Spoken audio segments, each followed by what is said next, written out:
These 5 books really helped me this year to simplify, slow down, and take care of my soul. And I would love nothing better than to share them with you in this video. Welcome to my channel. I'm Maria, and if you are feeling overwhelmed and burdened and would like tips about simple living for a healthy life, then you have come to the right place. So, I love to read, and even though this year I didn't read as much as I would like, I found some gems that I would like to share with you that encouraged me on my simple living journey. So, in no particular order, here are my top 5 books for the year. First, The Ruthless Elimination of Hurry by John Mark Comer. I love this book. I love all the books I'm going to share with you, but I'm so glad I read this one. This book is written from a Christian perspective and uses the life of Jesus as an example for living an unhurried life. This book illustrates how you can live a meaningful and purposeful life without packing your schedule and rushing through unending activities. The author organizes his book into 3 parts: the problem with being hurried, the solution, and 4 practices for living an unhurried life. In the first part, he defines hurry as the enemy of spiritual life and defines what psychologists and mental health professionals label as hurry sickness. What is hurry sickness?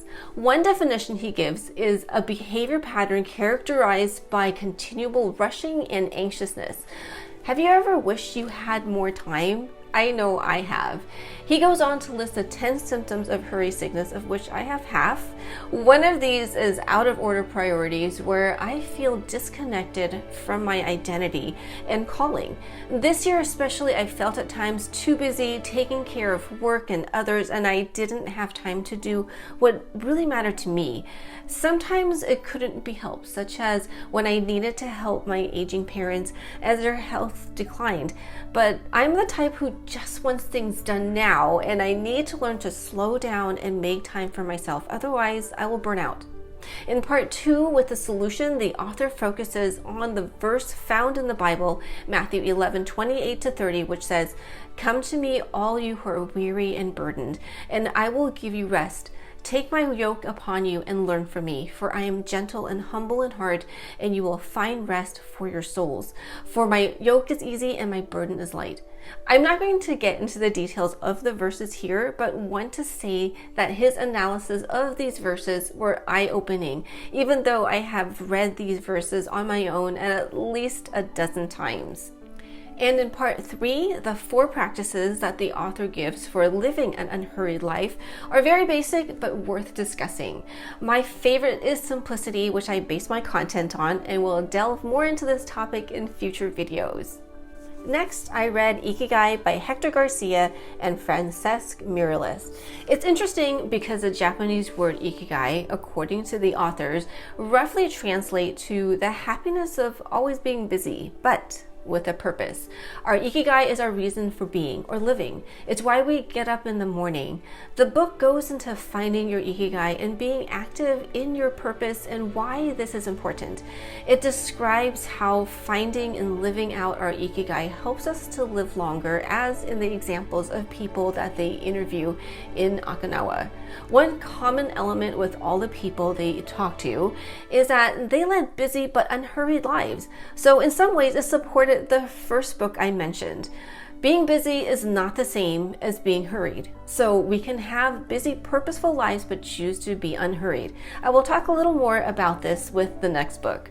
This book also goes into other secrets of the centenarian lifestyles, which are having quality relationships and a strong community. Eating light, not necessarily low fat and low calorie, but not eating until you're stuffed like we do when we go to buffets or during the holidays or any type of celebrations. Other important lifestyle factors include quality sleep, regular activities that can keep us moving, not necessarily exercise where we're on the treadmill for 30 minutes every day, but moving as a part of our daily routine, such as walking or gardening or even house chores. Then reducing stress and improving our resilience when life throws hard times our direction. Very practical tips. third on my list is Soul Keeping by John Ortberg. This book is written from a Christian perspective and makes you think about your soul, the deepest part of you, who you really are, and how you can care for this part of you. Whether or not you believe you have a soul, you know that there is a deep part of yourself that no one sees unless you let them. And that part of yourself that maybe even you don't fully comprehend. It goes beyond your physical body. I don't have a perfect definition for you, but what I like about this book is that even though it is not really about simple living, the author does talk about concepts such as the cluttered soul and how our soul needs rest. I love his points about how our soul craves rest, and it is not well when we rush about our lives. He also makes an interesting point about how being busy is an outward condition, a condition of our body. And though being busy can be physically draining, it doesn't necessarily hurt us. However, hurry is an inward condition. It's a condition of our soul. When we are hurried, we are preoccupied with ourselves and our own lives and cannot be fully present with each moment lived. We lose connection with others and with God. Being hurried is spiritually draining, and we can lose sight of our purpose and what is important. Again, as in the first book, we see how Jesus led a busy, purposeful life, but he wasn't hurried. He always was able to focus on the important issue at hand. I feel like that was the theme that I tried to live this year. No matter how busy I got, I learned that I needed to slow down for things that truly mattered. And going through the challenges of this year has taught me some valuable lessons, which I will share in future videos. So please like this video if it's helpful so far, and subscribe. Anyway, read Soul Keeping, very worth your time. Next, The Minimalist Home by Joshua Becker. I love his books, website, and videos. Very inspiring and motivational as I try to keep on the simple living path. Out of all the books I read this year about minimalism and simple living, this one gave the best tips and helped me reflect on what I have, what I need, and what I can do without. He gave great encouragement and motivation in the beginning of the book before going into decluttering different areas of the house. So I didn't really read this one from beginning to end the way I read the other books.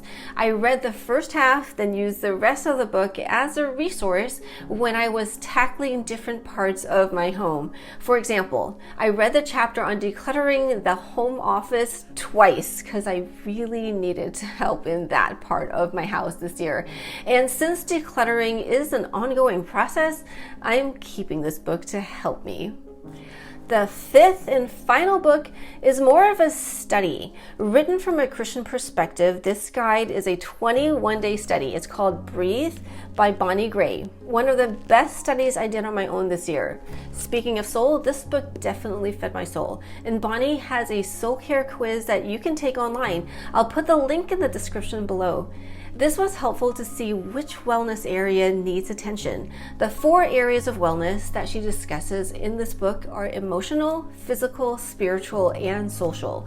Each chapter is designed to be completed each day, and they follow the same pattern of a story, a lesson, a breath prayer, which is a short prayer that we can do in a single breath, a soul care tip, again, our soul is mentioned, and then some questions to help you reflect on what you just read. Bonnie writes in a way that you feel like you are sitting down with a good friend who is trying to help you find calm and slow down to take care of yourself so you can feel rested and refreshed. I can't recommend this book enough. I plan to go through it again next year because I need it. So there you have it, my top 5 books for the year to help you live an unhurried life. Do you have a favorite book that you read this year that has helped you in your simple living journey? If so, please share it in the comments below. The end of this year has been quite stressful for me, but through these circumstances, I am learning a lot about the importance of living simply and purposefully and having an unhurried soul. My experiences gave me some great insights on simple living for a healthy life, and I am excited to share them with you. So subscribe to my channel and stay tuned for content in the new year. In the meantime, watch this video next to help you with your simple living journey.